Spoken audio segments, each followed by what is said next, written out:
Welcome back, everybody, once again, and we are kind of doing a fun one today.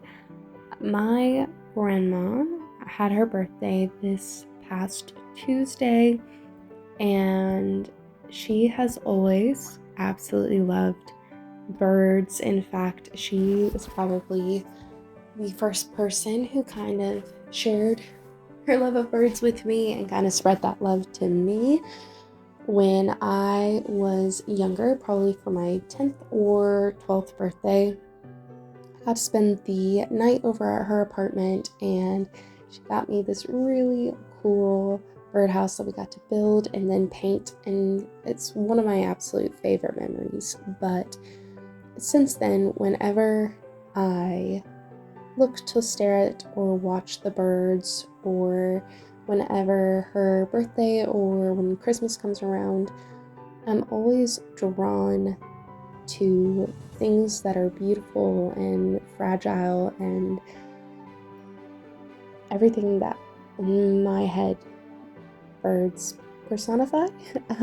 Oddly enough, she's the main reason why I now have a bird feeder outside of my back porch, and it's one of my favorite things to do is to sit in my hammock and read my book and just watch as the birds flit by and completely spread all of the birdseed all over my back porch. But nonetheless, as this painting started, same process as my other ones, watercolor as the base, and then I do gouache over top, but I wasn't exactly sure how this one was going to go. I started off with wanting to do more of a scenery photo with a really pretty landscape and some trees and beautiful sky with some pretty clouds in the background. And I won't lie, it was not turning out the way I hoped it would. I did not like the layout. I didn't like the colors and how things were kind of coming to be as a whole. So as you can see here, I messed around with it a little bit. I tried to make it a little bit more balanced. I tried to push some things. Even in a second, I was like, well, maybe if I add some more bushes up into the foreground, maybe that would help, and it just was not it. So I completely decided to wash it out and create a relatively even background and go with something completely different, which is how I landed on a bird.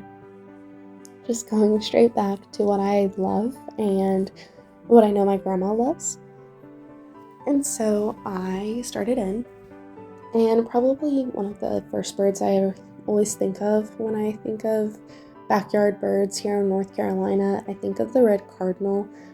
I think they are hilarious, if I'm being honest. You know, the female cardinal is relatively bland in their color, very brown with a red beak, or an orange beak, excuse me. Whereas the male cardinal just has the most vibrant color, and you can spot them at a mile away. I mean, they are just so bright in their red color. So I decided to focus on that, and I just went in with my colors. I'll show you the reference photo that I decided to use here, but I just went in and I started working again, practicing my layers, starting lighter, starting very loose, and going in with more and more details. And as time went on and as I continued to mess around with it, I really fell in love with this piece. I had so much fun creating the textures of the feathers and creating the gradients and, you know, looking at my reference photo and my examples and trying to figure out what colors I actually saw in the photo, not what I knew them to be. So, for example, I knew the feathers were red, but there were definitely places that I had just straight white paint or pure white paint because of how the light was reflecting on the feathers and it looked white in the photo. So even though I knew the feathers were red under normal circumstances, based on how the light was hitting it, I painted it with a different color to give the illusion of that light. And it really was fun practice to do that. So, I had the fun time of really studying and focusing on this bird that I've watched for years when I was younger. My neighbors and I used to sit outside with our books and our binoculars, and we would try to look up every single bird that we would see come to her parents' bird feeders. And we would laugh at the squirrels that would try to no avail to get the bird seed.